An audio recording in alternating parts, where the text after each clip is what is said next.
आता आयपीएल सारखी राजकारणातही बोली लावली जाते असं उद्धव ठाकरे म्हणतात। आयपीएल सारखं जिथे जास्त बोली तिथे राजकारणी, अशी टीका आता ठाकरेंनी केली आहे। तर बंगालमध्ये सगळे बंगाली एकवटलेत, तमिळनाडूमध्ये तमिळी एकवटलेत, तसंच महाराष्ट्रातही मराठी माणूस एकवटल्याशिवाय राहणार नाही असा विश्वास आता ठाकरेंनी व्यक्त केला आहे। फक्त एकच फरक आहे, आयपीएल मध्ये कोणता खेळाडू कधी कोणत्या संघात असतो ते कळत नाही।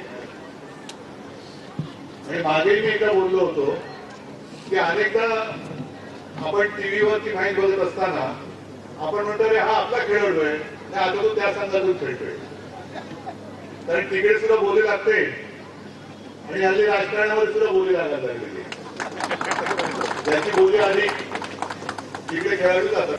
मला खरंच आनंद होतोय की या विक्रोळीकरांनी भांडूप करणं हा जो उपनिषदाचा भाग आहे, या सर्वांनी आपला भगवा आणि मराठी ठसा कायम ठेवलेला आहे।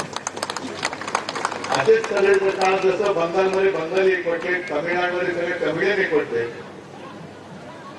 हा जोश पाहिला तर मला असं वाटतं महाराष्ट्रामध्ये सुद्धा मराठी माणूस महाराष्ट्र म्हणून एकवटल्याशिवाय राहणार नाही।